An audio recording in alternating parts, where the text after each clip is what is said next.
Hi, everybody. Happy Saturday to you. Thank you so much for letting me be a part of your Saturday afternoon and your creative journey.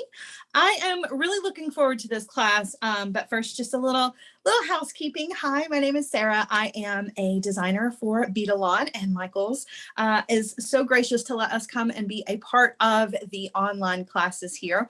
I'm going to be showing you a really cool necklace project today using some of my favorite wire, and I'm going to show you a component that is really versatile but super easy. And I'm going to tell you, as we're putting this necklace together, some different ways that you can incorporate this specific component into your other jewelry designs. So hopefully you'll enjoy the project, but you'll also walk away with this with some more inspiration for other things, and maybe look at your wire with a new perspective. So looking forward to that. I hope you guys enjoy. I'm going to go ahead and get right down to it. We're going to get started, and I'm going to show you what you're going to need for today's project.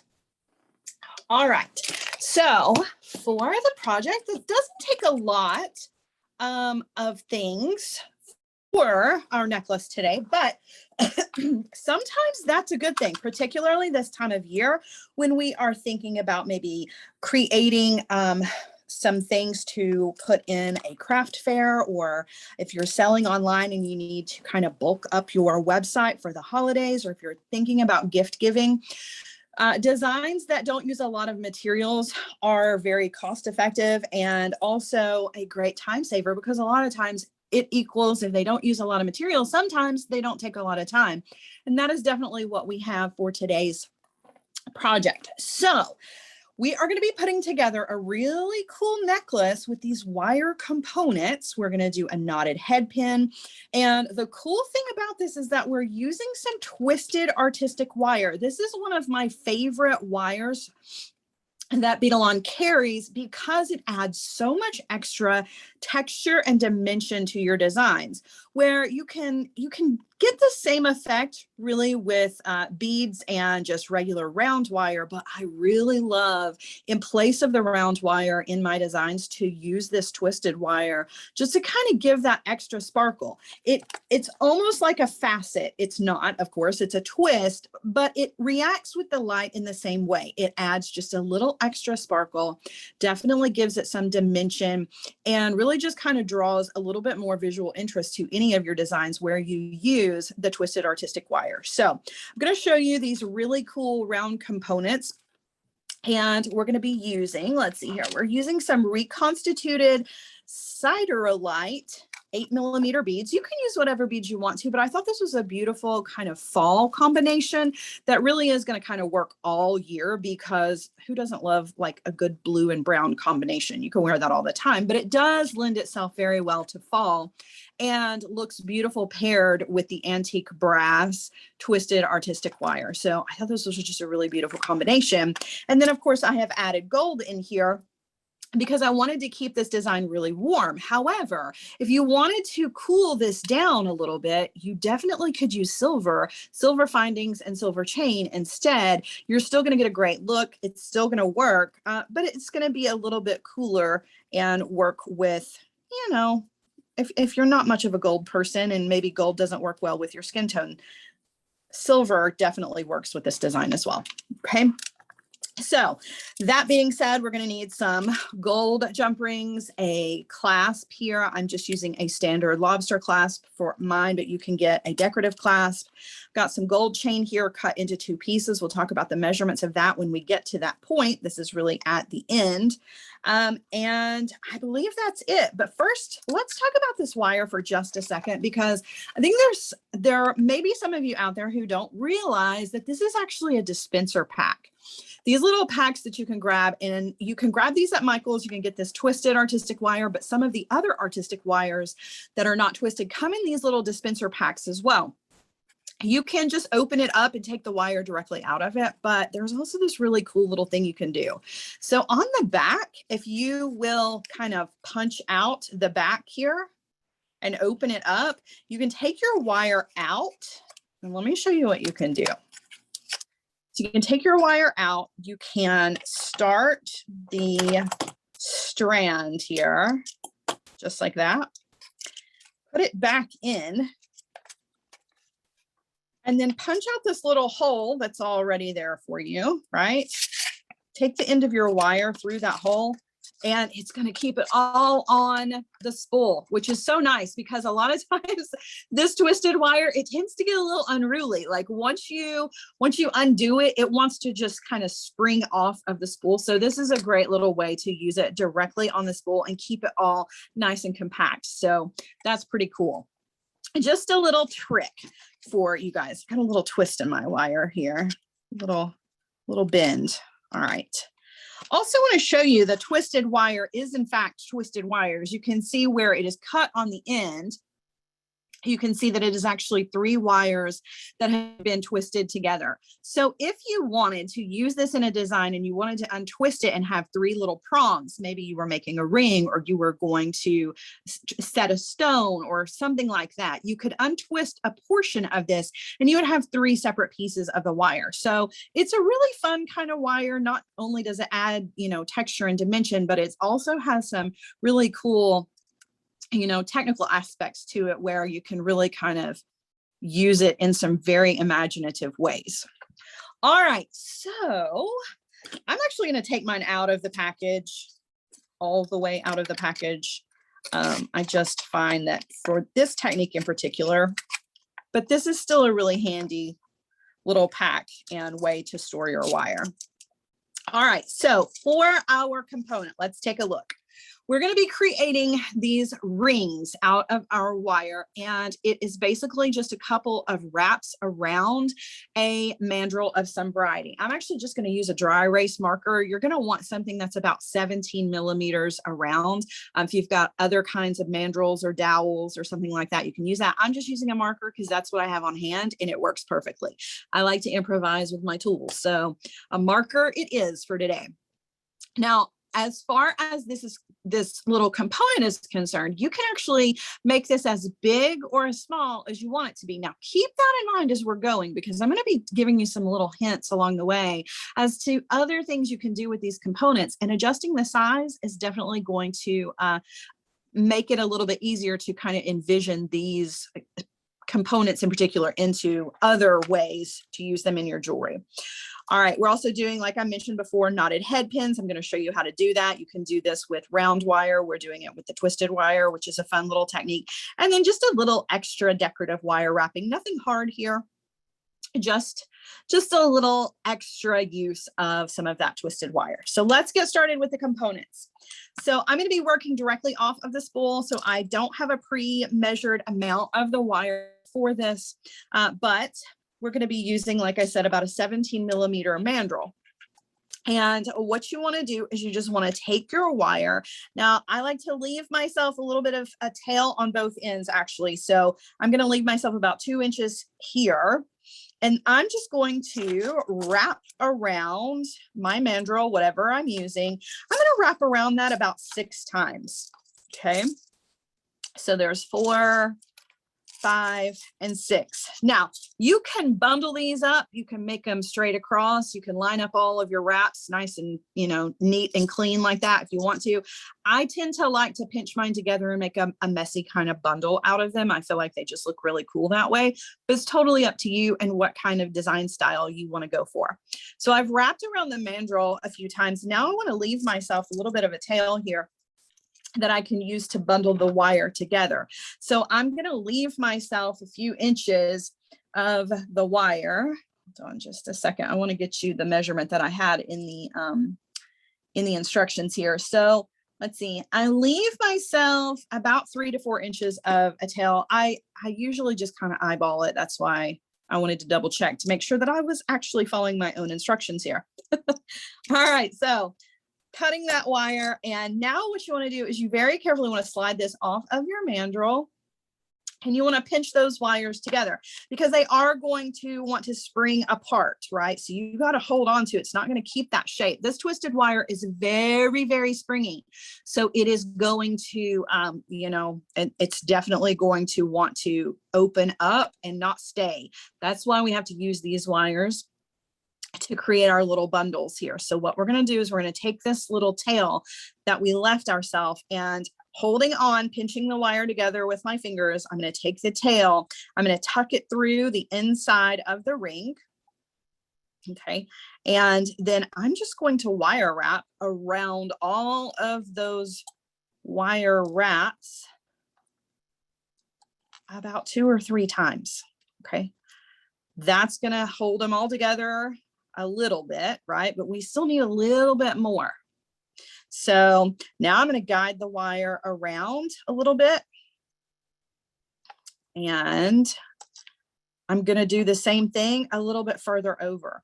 Now, I don't measure mine out. I cut mine into thirds and measure it out. I just kind of eyeball it. But if you're really particular about your spacing, you can come in with a ruler and evenly space out where your wire wraps are going to go, you know, so that they are evenly spaced around your ring. I'm going to go ahead and wrap this one all the way around. I've got a little tiny bit of a tail here. I'm going to come in with my cutter tool and trim as close as I possibly can to get rid of that little tail. Okay. And now we still have this first little tail that we started with, right? And I'm going to use it to finish off. So I'm just going to bundle all the wires together and again, come down away from the last little wrap around that we had done and use this to bundle around again. Now I only do 3 of these little sections of wire wraps, but you want to keep it even instead of doing it in like sections of 3. You can do 4. You just want to give yourself a little bit more of a tail. So then that way you have these wraps in 4 places instead of in 3, right? All right. So I'm going to trim off the excess here. And we've got ourselves a ring. Now it's not perfect, but it doesn't have to be. That's kind of the way I like it to be. I want it to be, you know, kind of messy a little bit, and it's just fun and textured. Kind of looks like a life raft a little bit, right? But it's a cool little component that now you can do so many different things with, right?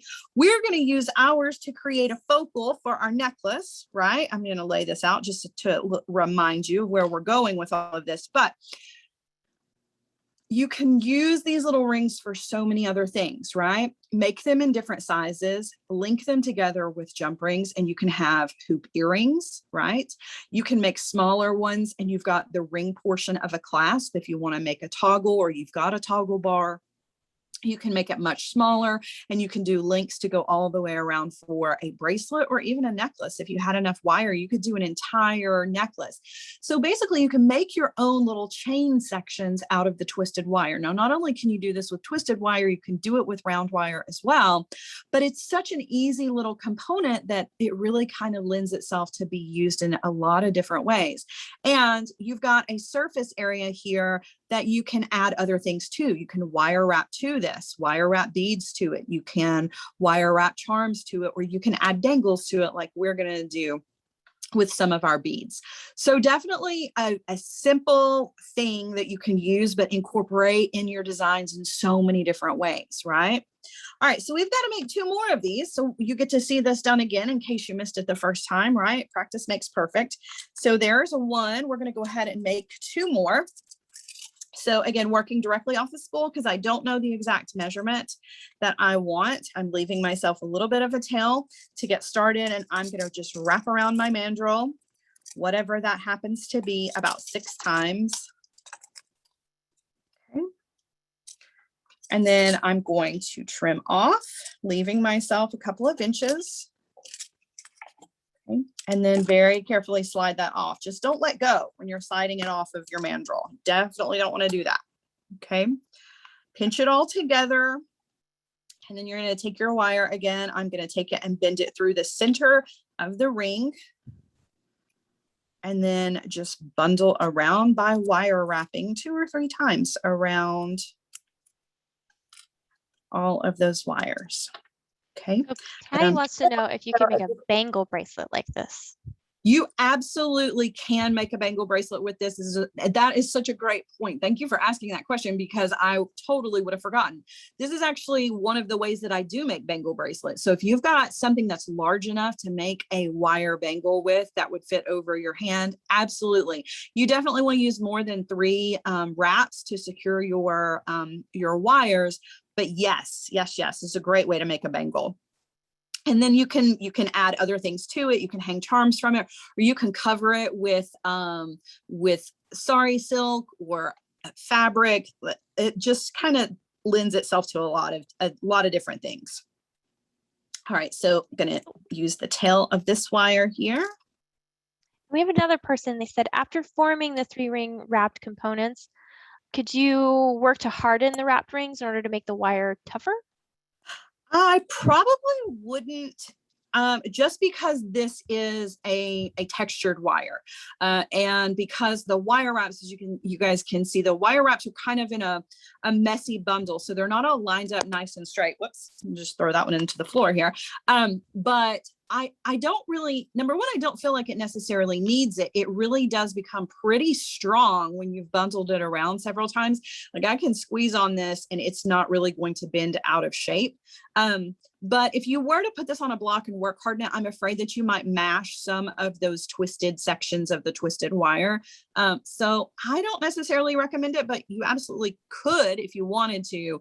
I would just be really, really careful about it. I definitely just wouldn't want to distort that nice twist in the wire by hitting it with a hammer or a nylon hammer. Okay, and Patty wants to know what's the temper of the wire.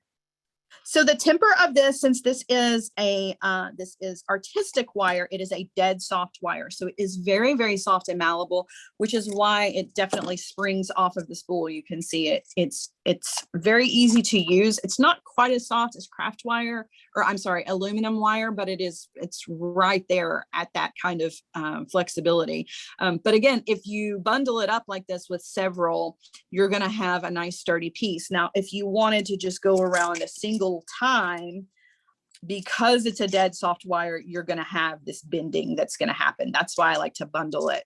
Not only does it look cool, but it definitely holds its shape a lot better. And Holly says, is it like an open nest?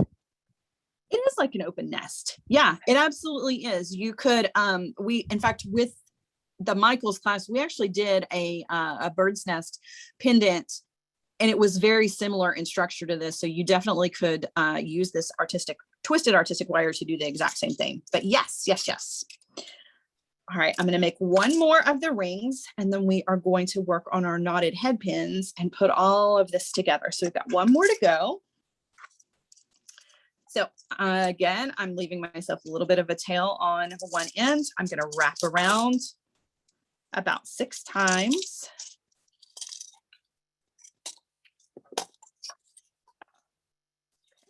And then I'm going to trim off, leaving myself a few inches to work with. I'm going to slide all that off very carefully. Don't want it to spring apart. Okay, keep it pinched with your fingers. Move this out of the way. Okay, and take one. It doesn't matter which one you start with. I like to start with the longer of the 2 tails. Take it through the center. Wrap around about 2 or 3 times. Once you've got that bundled, you're going to come down, just guide that wire along the outer edge of your ring. And then the same thing, tuck it to the inside and wrap around.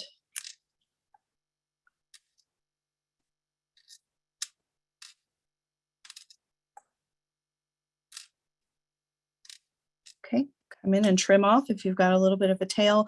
You can always really tuck in what you've got too with your pliers. So if you need to kind of pinch everything in with your chain nose pliers, you can do that. And then I've got one more section here of wire wraps.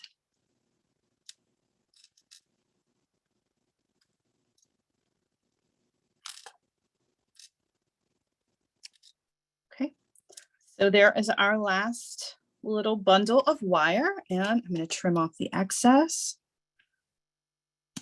All right, so now we have our 3 rings. These are ready for the center of our necklace. They are going to serve as the focal for our necklace. Now, just referring back here to our sample, we've got some of these beautiful beads as dangles. And instead of using pre-made head pins, we're going to make our own head pins with the twisted wire. Now, some of you have probably seen me do this before with round wire and a much smaller wire. This twisted wire in the 20 gauge does make a lot of a knot, right? If that's too much of a knot for you, you may want to go down in your wire gauge, but I'm just keeping it all the same since that's what I've got on hand. But we're going to do the knotted head pin and a wrapped loop. And you can see this is a really good example of how your twisted wire really works the exact same way as any of your other round wires. You can use it for your wire wrapping. You can use it in any of those ways. Just has a little extra bulk to it. And that texture makes it a little bit trickier to work with. So I'm going to cut myself about 3 or 4 inches is all you need. 4 inches is really pushing it. That is way more than you would ever need, but I always cut more than I need for this kind of thing. I'm going to do a knot on the end of our wire. So what we're going to do is we're going to take a pair of round nose pliers and we're going to grab that wire right at the tip of the wire, but also right at the tip of the round nose pliers. Okay, so I'm going to roll that wire very carefully around the tip of the pliers once. And I know I've gone all the way around once because I can see the cut end of the wire. Then I'm going to go a second time directly underneath that first wrap around to make a second coil. Okay, and then I'm going to stop. Now, before I take this off of the tool, I'm going to hold it just like so. And I want to bend the wire underneath the 2 coils that I made. Okay.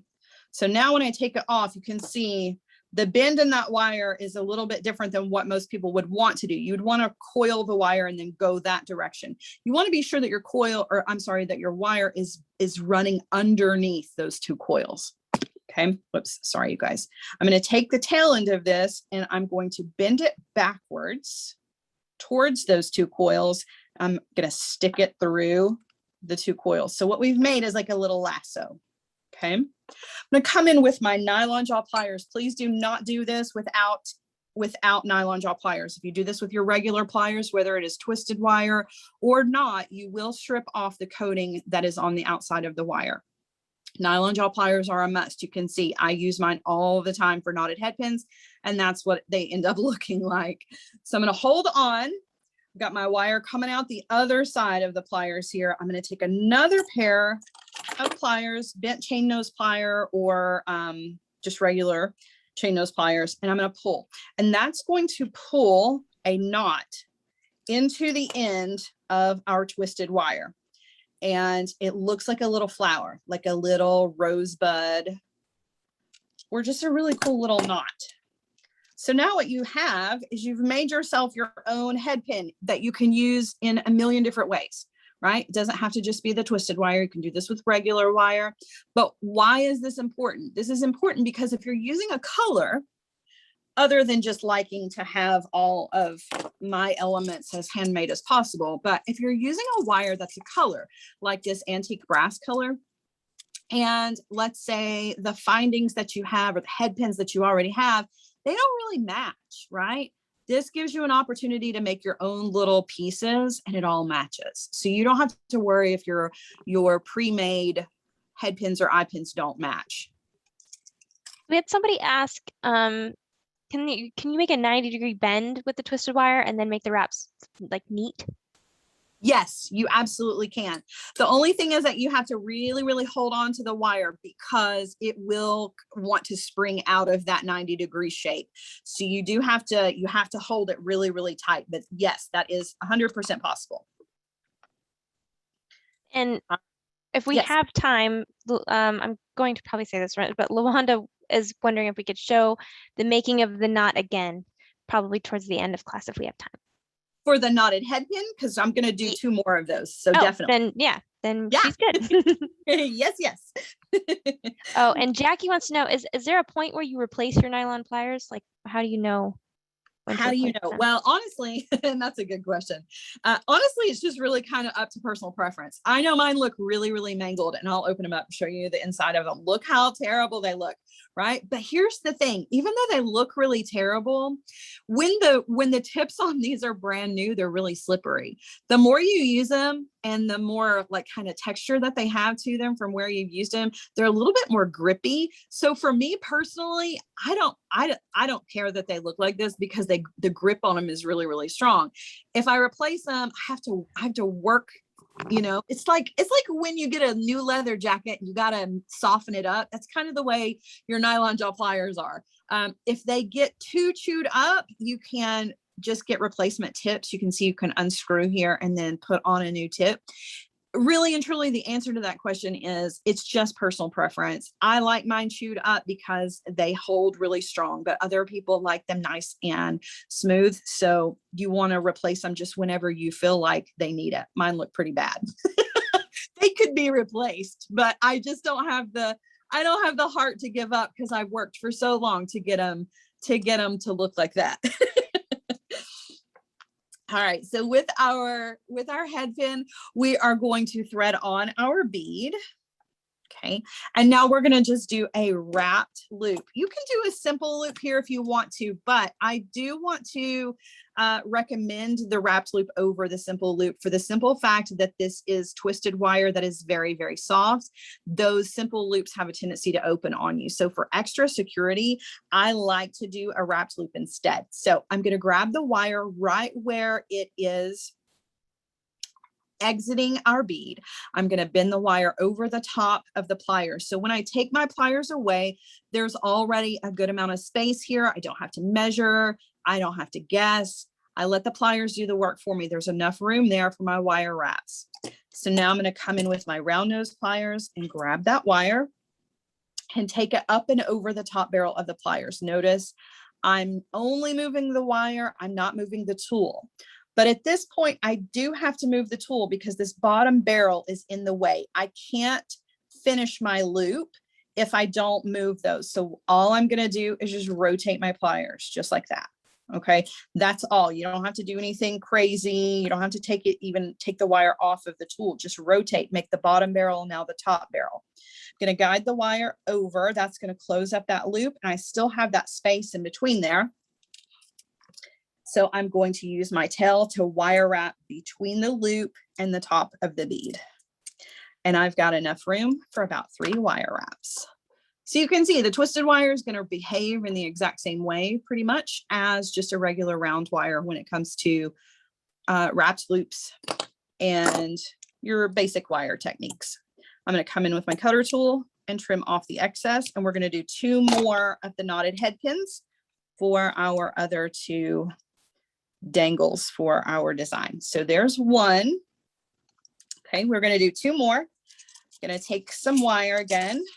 About 3 or 4 inches is all you need. We're going to come in with our round nose pliers, grabbing right at the tip of the tool and the tip of the wire.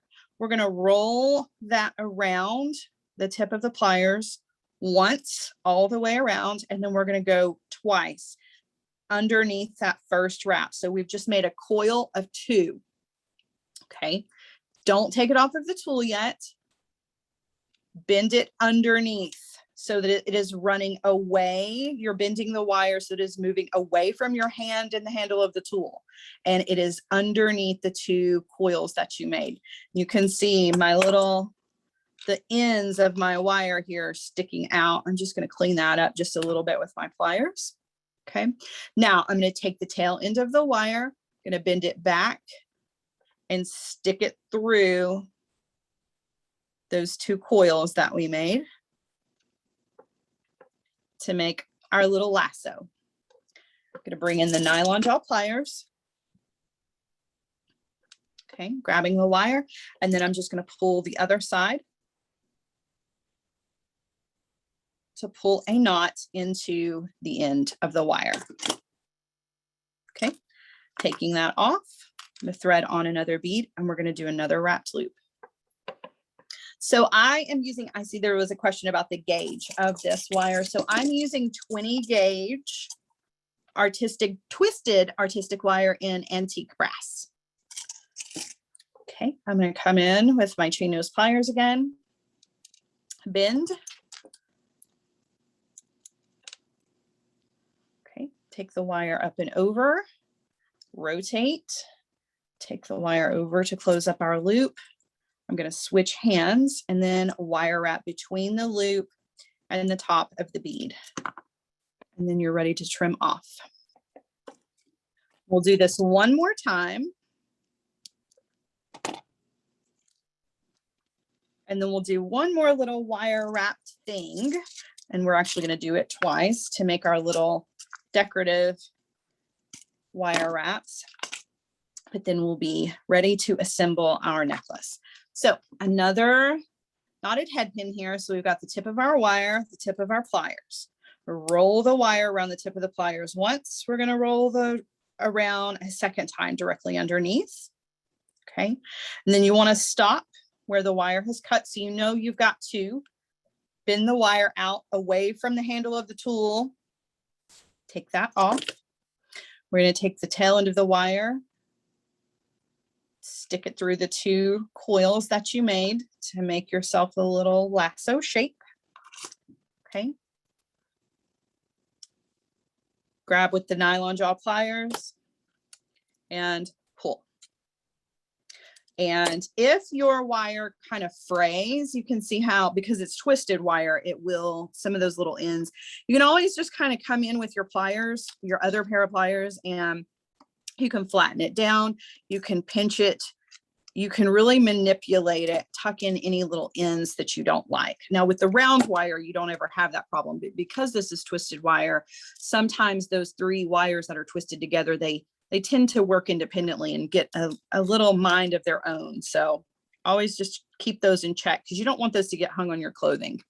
All right, last bead coming down. We're going to do one more wrapped loop. Okay, so grabbing the wire, giving it a bend. Coming in with our round nose pliers. Up and over. And then take the wire over and we're going to wire wrap. Okay. And we're going to trim off the excess. All right, so we have 3 of these. So we've got one for each one of our rings. Now for either side, we're going to make these little decorative pieces. So we're going to do 2 of these. Okay. And these take a lot of wire. So you definitely want to refer to the measurements in the directions. I'm going to look just to be sure, because I have it, like I said, I have a tendency to eyeball it. I want to be sure that I use what I wrote down here. Let's see. About 8 inches of wire is going to do it. Okay, to make these little things. I saw somebody ask if you can make jump rings out of your twisted wire. I would not. Because it is twisted and because it is dead soft wire, they're just not strong enough to make good jump rings. Now, if you were going to use twisted wire in a thicker gauge, maybe, but for me personally, I just don't trust them. I just feel like they're just too soft. All right, so we're going to take a long piece of our wire here, okay, and trim that off. We're going to create a wrapped loop on one end. So I'm going to take my chain nose pliers. I'm going to come down about an inch, inch and a half, whatever you're comfortable with, okay, and I'm going to give the wire a bend. Now I'm going to come in with my round nose pliers, take the wire up and over, rotate, and take the wire over to the other side. And then we're going to wire wrap underneath our loop. So basically we're just making ourselves an eye pin, but with a wrapped loop at the end. So that's what we've got. I'm going to come in and trim off the excess. And I'm going to thread on 3 of my beads. Okay.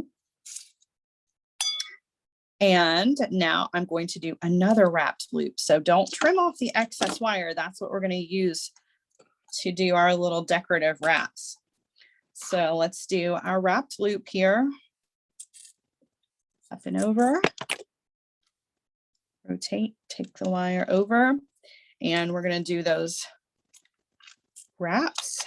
All right, now before you take this off of the tool, just for a little added extra embellishment to this, and you can skip this, you don't have to do this if you don't want to, but I do think that it is pretty. I'm going to guide the wire diagonally along the surface of that first bead, right? So it's laying right up against the bead. I'm going to wrap between that bead and the next bead all the way around to make like a little belt. And then I'm going to take the wire again diagonally across. I'm going to take it off the tool now so I can really hold on to it. Diagonally across the surface of the bead, wrap around all the way around to give it a little belt. And then one more of those diagonal wrap across the surface. And then I'm just going to finish that off by wrapping around the wraps that I already had. So it's just a little decorative element. These look really pretty as earrings. You can do these with a knotted head pin if you don't need a loop. You can hang a dangle from this if you want to, and you can do just one bead or 3 beads or a whole row of beads for a bracelet if you wanted to, right? So this again is another little technique that's super easy, but you can use it in so many different ways in your jewelry designs. I think they would look really pretty as matching earrings though, with maybe another little beaded dangle from them, or maybe one of these smaller rings hanging at the bottom, right? A lot of options. All right, so I'm going to trim off the excess and we're going to make one more of these. Those are going to sit on either side of our rings. So I'm going to need 3 more beads and one more long piece of our wire. So take the wire and we're just going to follow the same steps. We're going to come down about 1 inch, give the wire a bend. We're coming in with our round nose pliers. We're going up and over. Rotate the pliers so you can take the wire over to close up your loop. Okay.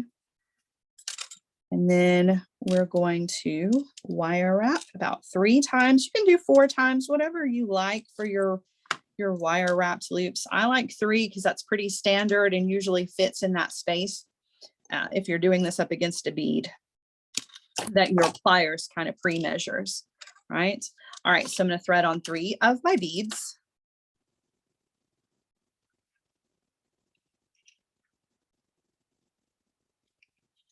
All right, I'm going to drop those down. I'm going to do another wrapped loop on the other side just to secure everything. So chain nose pliers are coming in, giving the wire a bend. Round nose pliers up and over, rotate, take the wire over, and wire wrap in that space. Okay, now guide the wire. So you're basically just kind of spiraling around the wire or around the beads. So around the surface, around to give it a little belt, down the surface of the bead, around, down the surface of the bead, and then finish by wrapping around the wire wraps that are on the other side. And you're ready to trim off your excess.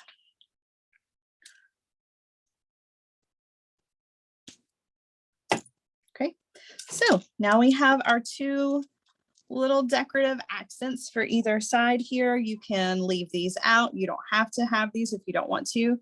But just another area in the design to add those beads because they're just so cool. I wanted to make sure that I got to show those off. Right. All right. So now all we need to do is just put all of this together, and it really is as simple as just taking some jump rings. So each one of our beaded dangles is going to hang from a jump ring, and then we're going to use a series of 3 jump rings to attach our rings together. Another jump ring, our little twisted bead section, a jump ring, and then our chain. Okay, so we're going to put all of this together, get our jump rings ready here. The first thing I'm going to do is I'm going to attach our dangles to each one of the rings. So I'm just going to take a 6mm jump ring between 2 pairs of pliers, grabbing on either side, and then twist to open. Don't want to pull those apart. You just want to twist those open. thread on one of the dangles. You might need to open it pretty wide to clear the edge of your twisted wire ring, and then close that back with a twist, right? Lots of twisting. That's why this necklace was called Twist and Shout. We got lots of twisting and turning and looping going on here. All right, we're going to do the same thing for the other two. So just taking our jump rings, opening with a twist, adding our bead, and then hooking that to our ring and twisting that back to close. And we've got one more. Open. Attach. So Joyce wants to know, how do you select your jump rings? Do you do it by gauge or thickness? So I actually, I usually pick mine just by this, like by the size as far as the millimeters is concerned. Most of the time I go with just whatever is the standard thickness of the jump ring, which I believe is about 21. It's like a 21 gauge wire. I'm not entirely sure. But more importantly to me, at least, is the size. So I like a 6 millimeter jump ring, and I like a 4 millimeter jump ring. Those are the two that I use the most. And I usually just kind of alternate between the two of those depending on how much room I need. However, there are times when it's gonna be necessary that you use a thicker jump ring, and you can get like a chainmail jump ring is like an 18 gauge. That's a really strong, sturdy jump ring. It's made specifically for chainmail. However, if you're using really heavy beads or something that you just need that extra strength, then it may be more important to pay attention to the gauge and not the millimeter size of your jump ring. So it really kind of just, it's about your project. I personally just go with the standard that come in the packaging, like the Beadalon package of 50. And I'm not entirely sure what the gauge of the wire is on those, but they are nice and strong, and they don't overpower my design, which is something that I definitely don't want it to. I want the strength, but I don't want it to take over and be so much of a part of the design, you know? I want the jump rings to kind of disappear into the work. So for each one of these, I'm going to put a jump ring on them, and then I'm going to connect them with a jump ring. Now, the reason that I don't just connect these directly to each other is because of this. Let me show you. I'll do it, and then I'll tell you why I don't like it this way. So if you don't use 3 jump rings and you just connect them with 2 jump rings, there's not a whole lot of space here. Right? You see how they're very, very close together, and it causes those 2 jump rings to be twisted, right? Neither one of them is laying flat. I just am not a fan of that. Now, if it doesn't bother you, that's fine. But for me, I like for my jump rings to at least lay flat, and not look like they're trying too hard. I feel like these 2 that are twisted, they look like they're trying way too hard to do their job. So to keep that from being part of the design and to keep everything laying nice and flat up against your body, I use a go-between jump ring. So I'm going to open this one, and you'll see the difference between the 2 and the 3. So take this jump ring to hook between those 2 jump rings. This way, I've created some extra space between the components. This one jump ring's not closed very well. I've created some space between there, so the 2 rings are not crowding each other out, but now the jump rings are not twisted. The 2 that are attached to the rings are going to sit straight. The one in the middle is going to sit nice and flat up against your body, and it doesn't look like it's struggling. Sometimes a design can just look like it's struggling, and I don't want that to be the case. So that's why I prefer the 3 jump rings here instead of just 2. Okay, so I'm going to do the same thing on the other side. I'm just going to attach a jump ring.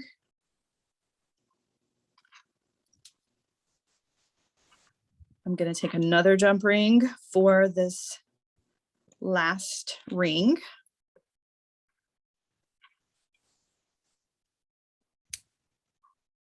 And then I'm going to use a jump ring between the 2. Okay. So attach to that one. And then before I close it, I'm going to attach it to this one. Close that back, make sure it's closed very well so nothing sneaks out, falls apart. And you have your center little focal ready to go. Okay. Now we need jump rings on either side to attach these pieces.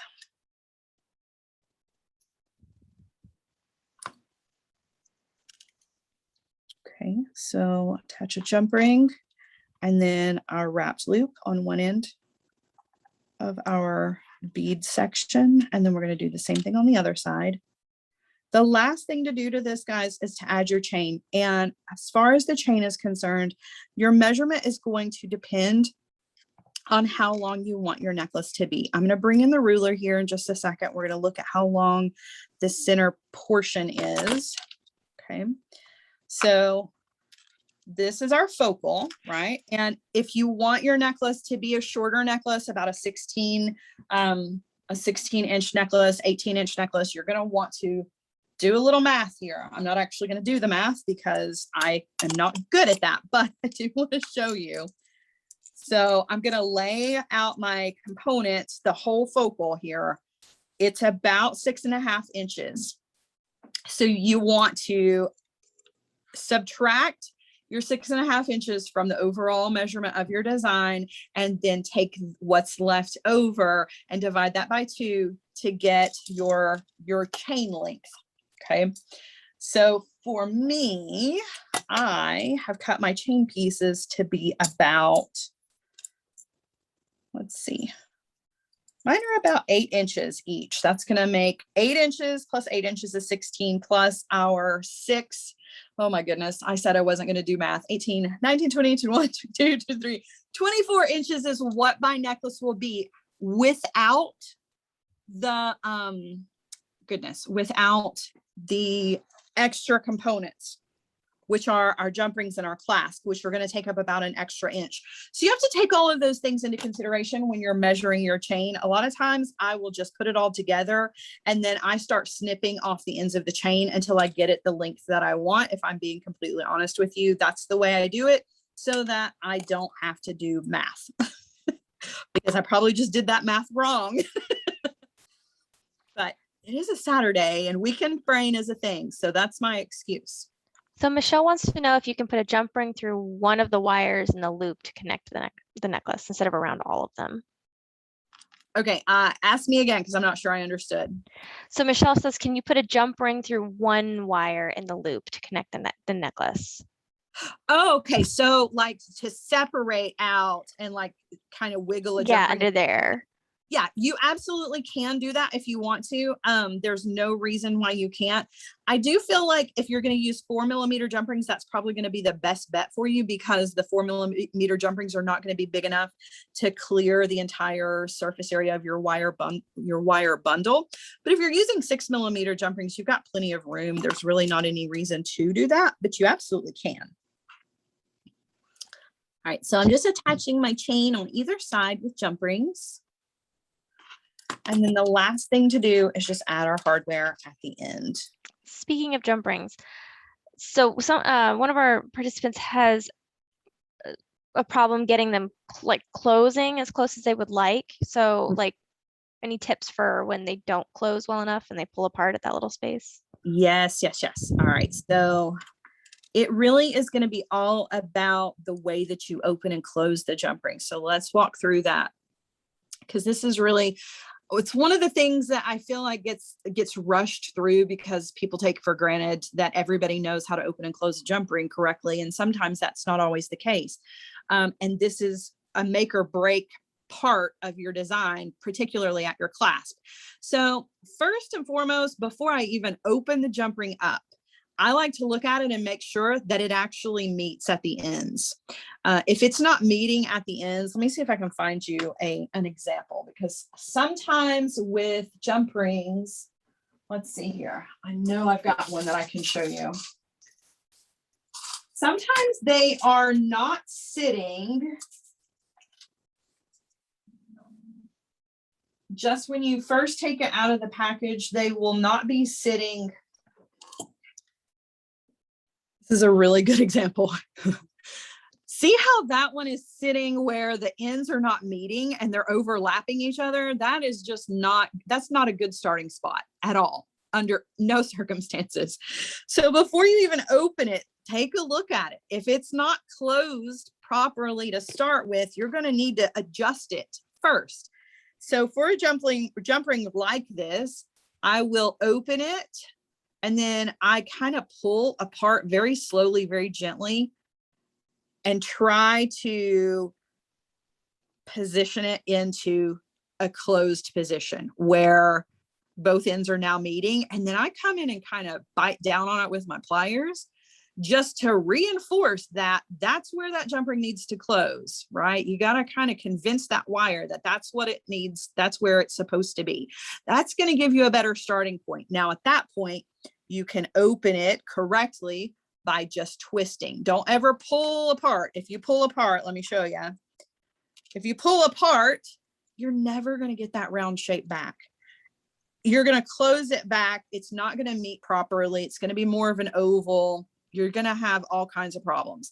So you definitely want to, first and foremost, make sure that it's closed before you even open it, which seems kind of counterintuitive, but it makes a huge difference. This one is nice and closed, right? Open it by putting it between two pairs of jump rings. You only move one of the pairs of pliers. Twist, you just walk it open, walk it closed. That way there's no overlapping, there's no squeezing, there's no pulling, there's no pushing. You're just walking it open.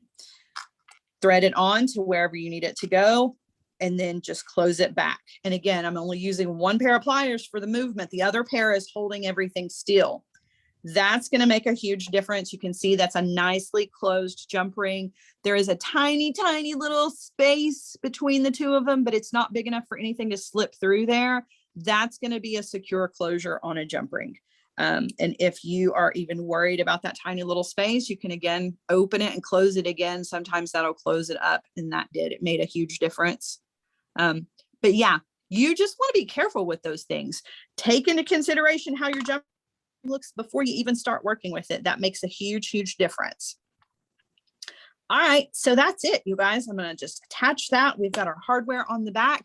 Michael's has a ton of decorative clasps. You could put toggles here. You could put something really cool. I just went with a standard lobster clasp, but you know, the sky is the limit with your creativity as far as that is concerned. And our necklace is complete. I'm going to turn you around and put this on a bust so you can see what it looks like hanging, because it does look much better hanging than it does laying flat. All right, turn you back around and hopefully keep you in the tripod. Never know, never know. Okay, all right, I'm going to hang this so that you guys can see what it looks like. And again, I just encourage you to kind of think outside the box with this. This can be a short necklace. It can be a long necklace. Those little components can be made as big as a bangle bracelet, or can be made small to be used for like a ring and a toggle clasp, or to make your own chain connected all together. In fact, you could potentially leave the jump rings out all together, right? And as you're twisting your rings to create your little component, you could twist them into each other so that they're connected to each other like an actual chain without any jump rings. So that's an option as well. And then these little twisted guys, as easy as they were, those can be used in a million different ways as well. You can do an entire bangle bracelet just with this little technique that we did. So all of these things are simple things that you can practice and get really good at, but then incorporate and use in so many different ways. So I hope I've inspired you. I hope that you've enjoyed this necklace.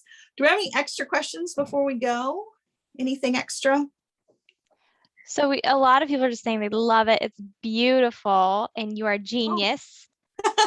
Thanks. I don't know about all that, but but I definitely appreciate it. Love it, love it, love it. I think it's a great design and has a lot of, you know, there's a lot of potential here.